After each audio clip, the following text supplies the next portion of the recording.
Hello everyone, FPL Raptor here and welcome back to another video on my YouTube channel. In today's video, something slightly different as I will be taking a look at how we can use psychology to win FPL and at the very least, win our mini leagues. If you're enjoying the daily content here on this channel or if you're new to the channel, please do consider subscribing. But without further ado, let's jump into it.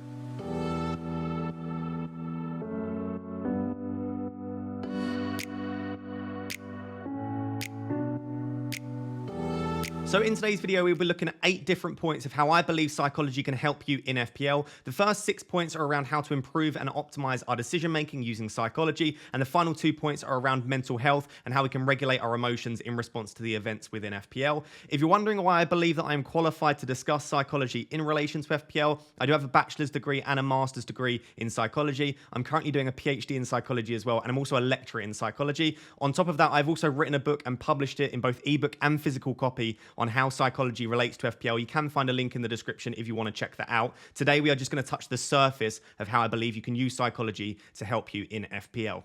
So point number 1 is around the order in which we receive information and how that can impact us in FPL. And this is in relation to something called the serial position effect, which is quite famous in psychology. Now, this can affect us in a couple of different ways, and I'll explain how, because it can affect us on a weekly basis, but it can also affect us in pre-season as well. And what this simply says is that the way we receive information, and specifically the order in which we receive information, will impact the eventual decision we make. We have both the primacy effect and the recency effect. Primacy effect simply says that we are more likely to remember and incorporate information that is presented at the start of an event more than in the middle of that event. And then recency effect simply says that we are more likely to remember and incorporate information that is presented at the end of an event more so than the middle of the event, which simply says together that information that is presented at the end of something and at the beginning of something is more likely to be remembered and incorporated into the end decision than the middle of that event. So if we look at first at a weekly basis in FPL, let's say that the game week ends on a Sunday afternoon. The information that you process on a Monday, whether that be watching a YouTube video, reading a thread, or just processing the data yourself, maybe watching the highlights, that information is very likely to be remembered when you make your decisions for the next game week and also incorporated into your decision making. Equally, the stuff that you process on, let's say, my deadline stream, that is likely to also be incorporated into your decision making due to recency effect. However, that stuff from, let's say, Tuesday to Thursday, right in the middle of the week, that is less likely to impact your eventual decision and be remembered when you confirm your eventual decision as well, because it is in the middle of that event, which in this case is a week. This means that you need to be really careful which content creators and which different things you do to make your decisions that you do at the start of the week and at the end of the week. But this also applies to pre-season, which is why I'm discussing it now. It can apply to the way we create our drafts and the players that we think about in pre-season. So let's say you create 100 drafts throughout pre-season. The first 10 you create as soon as the game goes live. You're creating loads of different drafts, and often that is your sort of gut feeling, your intuition, and the players that you think you will want for game week 1. You'll then create loads of drafts in the middle where you consider all sorts of different players and different formations that you might want to go for, and then you eventually at the end settle on a few players that you really want, you choose between them, and you come to your eventual game week 1 team.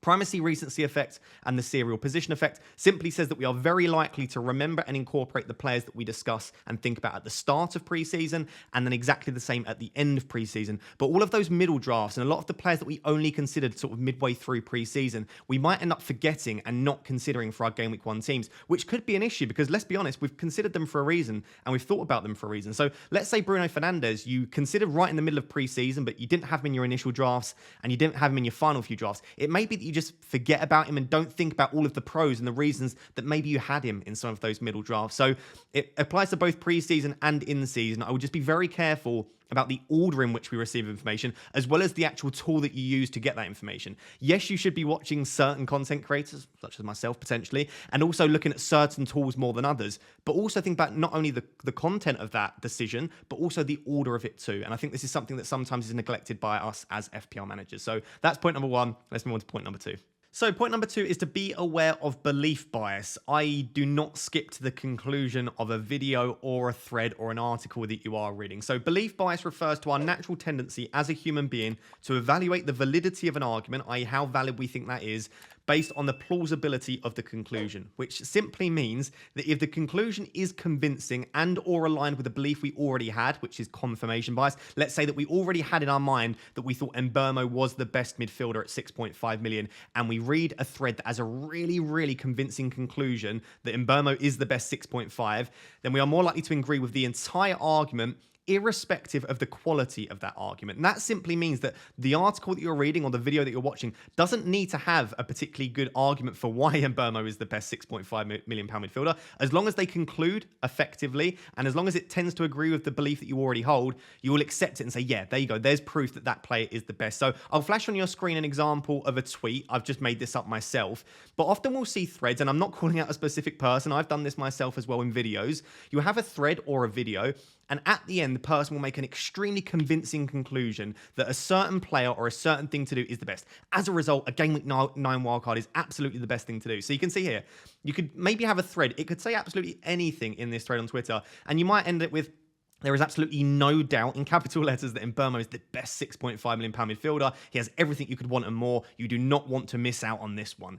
It's exactly the kind of thing you see a lot. And unfortunately, I do this as well. And if you are watching this and you pretend you don't do it, then you're probably lying to yourself. At all points, we've skipped to the end of a video to see my eventual team, or you've skipped to the end of an article to see what their conclusion is. And maybe we don't even read the entire thread or watch the entire video. I would argue you should try and do that as little as possible, especially in pre-season when you're making some key decisions, because I would argue that the conclusion is irrelevant. You should come to your own conclusion. That's the point that I try to make in my videos, that my conclusion is just what I think of the information that I've presented. But what I would love for you to do when you watch my videos is take all of the information and then come to your own conclusion based on that. And I think as a result, you should be really, really careful with belief bias, especially in FPL, because sometimes a conclusion could be extremely more convincing than the actual argument that they've presented. So point number 3 is called the framing effect. And this is maybe one that you've heard of before because it's quite popular in general media, not just in psychology and not just in relation to FPL. You can apply this to every aspect of your life. And this is the idea that the same piece of information can be framed in multiple ways, depending on the perspective that you want to hold, or maybe that you subconsciously hold and you don't even know about it.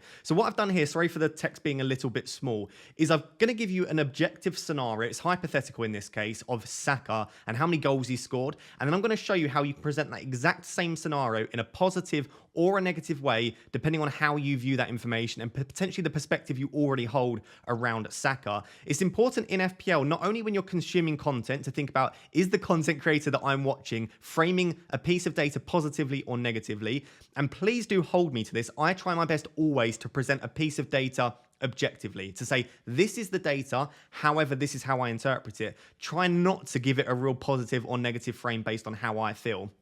But also, when you're looking at data yourself, maybe you find out that a player that you're interested in has XYZ data. You need to think about, how does that look objectively? You don't want to allow your subjective stance on that player or on that situation already to affect your eventual decision. So the scenario here, just to show you what the framing effect looks like, is Saka has scored 14 goals from 50 shots. Again, this is purely hypothetical, with 5 of the 14 from penalties. That is the objective data. I've not framed that in any way. That's exactly how it looks. A positive way to frame that is Saka scored 28, and you can see how the tone of voice can also impact it. Saka scored 28% of the shots he has taken this season in the Premier League. That means that he is scoring almost 1 in 3 of his attempts on goal, almost 33%. He's also on penalties, which makes him even more of a goal threat because he has even more routes to points. That's the positive frame. The negative frame would be Saka has failed to score 72% of his attempts on goal this season in the Premier League. This means that he is failing to score 3 out of every 4 shots. Also, the fact that 5 of his goals are actually penalties means that his conversion rate is even worse when you look at open play. You can see there, it's exactly the same data. To be honest, 14 goals from 50 shots is quite impressive. But you can see how there is a way that you could frame that in a positive or a negative way. And like I said, especially on YouTube or on a podcast, you can really change your voice, or on YouTube, you can change your facial expressions to really emphasize a point. So be very careful when you're watching content creators and try and think about the data itself without that positive and negative frame. And in a similar way, when you're doing your own research as well, try and be as careful as possible. And like I said, if I ever frame something positively or negatively, call me out for it in the comments, because I shouldn't be doing that. So point number 4 is all around the way that we interpret statistics. Now, you might not look at statistics yourself. You may just watch content creators and listen to the statistics that they present. But specifically, if you do your own primary research and you go out there and look at stats yourself, you need to be careful of apophenia, and within that, the clustering illusion and phantom patterns. So apophenia is the tendency to mistakenly perceive connections and meaning between unrelated things. So basically, to find meaning where there is none. I've actually got an example here from the 2021 season, which I discuss in my book, The Mind Game, where Jack Grealish went on this insane run up until game week 14 of getting a monster haul, or a double-digit haul at the very least, every third game. So he got a massive haul against Liverpool, if you remember that 7-2 game, 24 points in game week 4, then a 15-pointer in game week 7, a 10-pointer in game week 10, and a 10-pointer in game week 14. He then went on to blank in game week 15 and game week 16. And a lot of people, obviously some of them in a joking manner, but some people really believed it, said he's blanked in 15 and 16. We've seen the pattern. Jack Grealish is going to get a monster haul in game week 17. Now, of course, that's not the case. There is no real meaning here. Yes, there is a pattern to this point, but it is not a meaningful pattern, and it's not a repeatable pattern either. And that is the idea of a phantom pattern, that you are seeing a pattern that isn't really there, and you're trying to find meaning in data where there is none. And also clustering illusion as well, which is the idea that you can have these sort of small samples or clusters of information and trying to find meaning in them, despite the small sample size, and again, despite the fact that there is no relationship there. So I would just be careful when you're looking at data, especially if you want to bring a player in. Try not to actively find a reason to bring them in. So let's say you want to bring in, I don't know, let's say Jack Grealish this season. Don't go back and look at past data and think, oh yeah, if I adjust the sample size here, there's actually every 2 or 3 games he gets this many goals, or across this sample size, or against these teams, Jack Grealish tends to do really well. Against teams where XYZ happens, he does this. Of course, in some cases, there is real meaning behind that. And for example, if Jack Grealish tends to do very well against low block teams, then maybe there is a real pattern there, or maybe it's not Apophenia, but I would just advise being careful where you're trying to look too actively hard for things in data just because you want to bring a specific player in. Again, you are succumbing to confirmation bias there, trying to find information that confirms a decision that you want to make. So let me know down below if you feel like you've ever done this. Of course, Jack Grealish was not going to go on and score every 3 games for the rest of the season. It is quite a sensationalized example, but I still feel like it's something that we should be a little bit careful of. So point number 5 is to try and be as open-minded and adaptive as possible and be a dynamic manager. This is so important in FPL. Every season, especially when I feature on different videos, people tend to ask, what is your number 1 tip if you are new to FPL? And it is to be open-minded, dynamic, and adaptive. I feel like as human beings, we are very closed-minded, and we can sometimes get stuck in a specific plan that we have.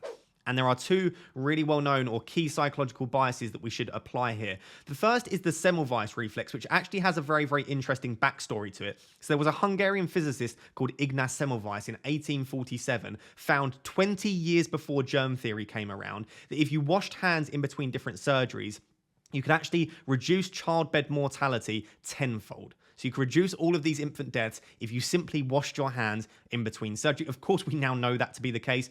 But again, this was 20 years before germ theory. Everyone rejected that information. They said, do not be silly. And you know why? Because a gentleman's hands cannot transmit disease. And obviously that's ridiculous now knowing that, but that was the case at the time. And for 20 years, they continued to ignore this. And then they quickly realized actually that, yeah, if you do wash your hands, then you do indeed reduce the amount of death. So we are, as human beings, tend to be quite closed-minded, especially when the new information contradicts what we already believe. And that is the idea of the Semmelweis reflex.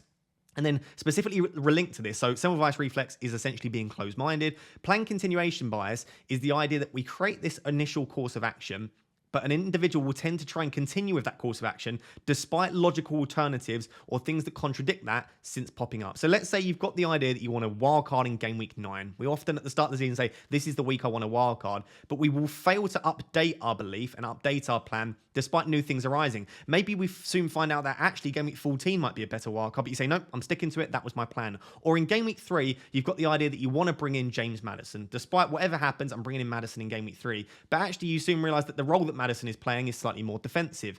You should update your plan, update what you want to do, and adapt with the game, because FPL is a game that changes day by day, sometimes hour by hour as well as we get new information. But this is just to say, try your best not to be closed-minded. This isn't to say don't have a plan, and this isn't to say sometimes don't stick to the plan, because I equally think that if you are too dynamic and you don't ever have a plan and you're constantly knee-jerking and reacting to the different games and information that arises on a weekend, then you can also go the other way. But this is also to say, don't be stubborn. Don't just do something because that was your plan of action. Try and update as you go and be as dynamic as you can without being too reactive at the same time. So point number 6 is that FOMO can be dangerous. And by FOMO, we mean fear of missing out. This is the idea that you have this apprehension or worry that other people are going to have an enjoyable experience of which you are going to miss out on. And of course, this applies a lot in FPL because there are always players that we don't own that we think will go on to score really well. There was always going to be normally 3 or 4 players, but at the very least 1 player that you think I don't have in my current team, but I think could do really well and is potentially quite highly owned as well. For example, Kane tends to be one that's always got really high ownership, but I never tend to own. And I've always got that FOMO that Kane will go on and get a monster haul, he'll ruin my rank, and I won't own him. And I think with social media and YouTube now, it's even more difficult to not feel like you're missing out on someone, because there are so many different players that are considered, and you cannot own everyone.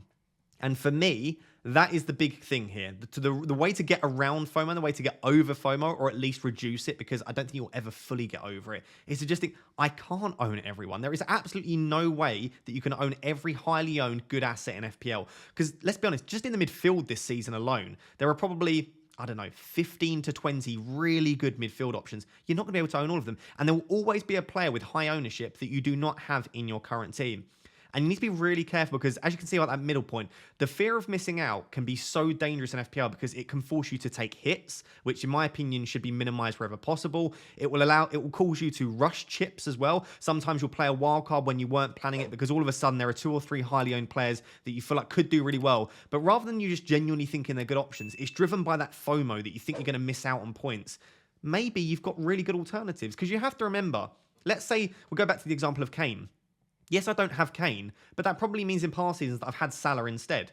In this season, I've got a lot of FOMO around Matoma and the Brighton assets. I don't currently have a Brighton attacker in my draft, but I don't have Matoma because I have 3 forwards, or I don't have Matoma because I've got Mbeumo or Eze. So it's not the fact that you just don't own that player. It means you've got an alternative instead.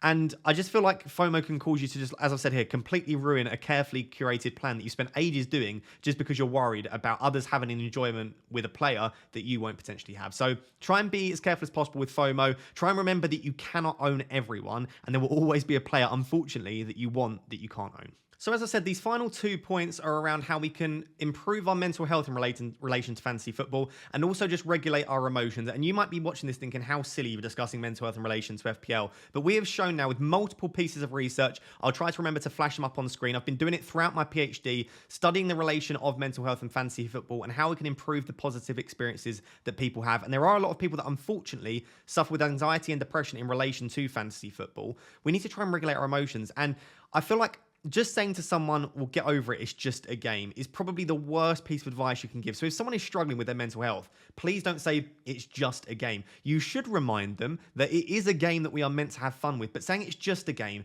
it feels like it just invalidates their emotions and it invalidates the way they feel. And I really think you should try and avoid that. So instead, I've got 2 pieces of advice here, which should hopefully allow you to improve the way that you approach the game and have a slightly healthier approach to the game as well. So I actually had this idea when I was doing my bachelor's and master's degree that after I'd completed my exams, that was it, right?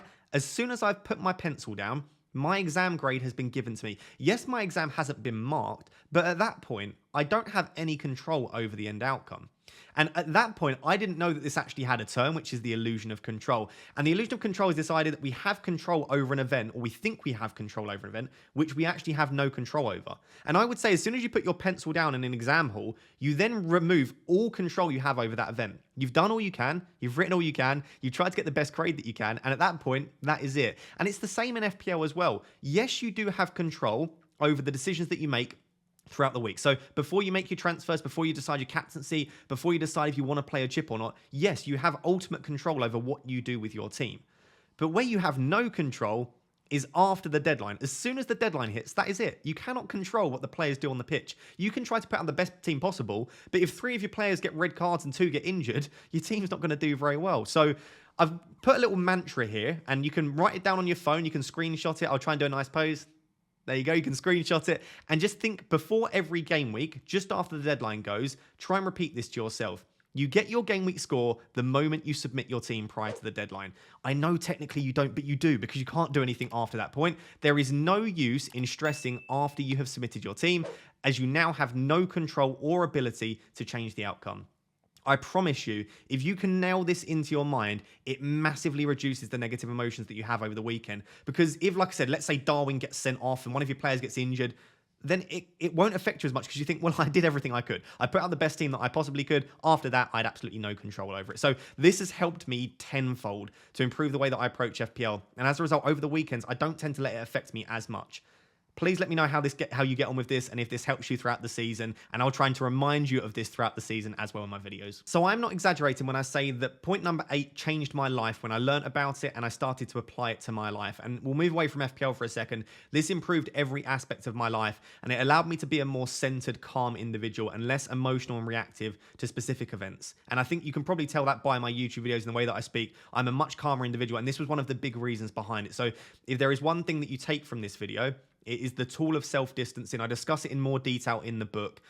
But this is the idea that the reason that we are so emotional in response to specific events, and in comparison, the reason why we are able to give such excellent advice to other people that we can't necessarily apply to ourselves, is that when we are experiencing the emotion ourselves and experiencing that event, we are so enveloped in that situation. Let's say in a specific FPL game week, your captaincy fails, every one of your players blanks, and you get like a 500% red arrow. That feels terrible. Anyone watching this that doesn't think that feels terrible either doesn't care about the game at all, or they've not played FPL before, because we all know how that feels. It is a disgusting feeling. It's one of the reasons that a lot of people pack FPL in, because it can ruin your weekend. Now, if someone was to come to you when you've got a massive green arrow and you are feeling on top of the world and say, I'm feeling really, really bad in relation to the game that's just happened. I'm feeling very negative. My mental health has gone out the window. It's ruined my weekend. I feel lazy and lethargic, which can happen. Your advice would probably be bang on for that person. You would give excellent advice, and you would tell them how to react, and you would tell them how to behave, and you would tell them to try and put it into perspective and things like that. But when it happens to us, we are so enveloped in it because we are feeling those emotions ourselves. So the idea of self-distancing as a tool is to try to pick yourself up and remove yourself from the situation, and to see the perspective in the sense that you are almost giving advice to another person or giving advice to a friend. So you try and remove yourself from that immediate emotional response and to basically see the bigger picture. Now, there are a few different ways that you can do that, a few different quotes. The first quote is to just see the kind of immediate future coming up around 1 year's time. So you can think to yourself, in 1 year's time, will I really care? And in this example, you can say that I had a captaincy fail in game week 1 of the 23-24 season. Place yourself in 12 months, or think 12 months ago. Do you remember who you captained in game week 3 or 4 of the previous season? Maybe you do. Maybe you've got an excellent memory and maybe it really bothered you. I could not begin to tell you who I captained in game week 3, 4, 5, 6, 7 last season. And I'm a content creator, and one of my jobs is around creating content for FPL, and I don't even care or think about last season. So that really helps me to think that, well, if I don't care about what happened in game week 1 last season, why on earth would I care about what happens this season in the future? If that doesn't work, you can even extend that, and you can say, in 5 years' time, will I really be upset about my game week 29 bench boost that failed in the 22-23 season? No, not in a million years. I mean, most of you might not even be playing FPL in 5 years. You certainly will not be thinking about a bench boost that happened 5 years ago. So whilst it feels really, really emotional in that specific moment, just try to see the bigger picture and think that actually in the immediate future, or even in the long-term future, this will seem so minimal. Because in 5 years, if you're younger, you're probably going to be thinking about buying a house and starting a family. If you're older, you're going to be thinking about spending time with your family in different moments in your life. Like, in 5 years' time, FPL and a specific moment within FPL will not be bothering you to the extent that it feels like it is now. And there's actually something called the 5x5 rule. I think this is slightly over-exaggerated, but I think it helps to drive home the point. The 5x5 rule is that if it's not going to matter in 5 years' time, do not spend more than 5 minutes thinking about it. The idea here is that you give yourself 5 minutes. Whatever you want to do, as long as it's healthy, you vent, you go outside and shout a little bit. Again, as long as it's a healthy response, give yourself 5 minutes to emotionally respond to that event, and then think, well, it's not going to matter in 5 years. Go out and do something else with your time. Go for a walk, get some fresh air, talk to your family, switch off Twitter, do not look at football, and just ignore it and think, you know what, next week is a fresh week. Even if I don't feel better next week and I'm still emotionally processing it, I know that in the future, I will start to improve. And that kind of, it alleviates pressure and pain for me, because I think in the future, I'll feel fine. And I just focus on the fact of that, and it allows me to alleviate the pain and pressure that I feel at that specific moment. So if you do try self-distancing at any point this season, do let me know how you get on. And if I didn't make anything quite clear, feel free to drop a comment down below and I'll try to clear it up. So guys, if you're still watching to this point, can I please ask you to do two things? Number one, drop a like on the video and drop a comment down below, because I don't do these videos very often, because I'll be entirely honest, I love them. They do very, very poorly for views, interactions, everything. They just don't seem to be received very well. So if you have watched to this point and you want to see more, because there is so much I can discuss with psychology and FPL, drop a like and drop a comment to let me know that you want to see more. Otherwise, I just won't do them in the future, because it takes more effort than a normal video and they just don't seem to perform very well. So do that for me. And also, if you're still watching to this point and you've not yet subscribed, please do subscribe. We are on the road to 80,000 subscribers before game week 1, and I would really, really appreciate the support. If you do want to know more about psychology outside of these videos, again, I have published a book. I don't think there are many copies left, and we don't really have a plan to do another print run. But if you do want to pick up another copy of the book, you can either get the ebook, which will forever be available in unlimited form, or you can get a physical copy by using the link down below in the description. Until next time, thank you very much for watching. Cheers. Bye-bye.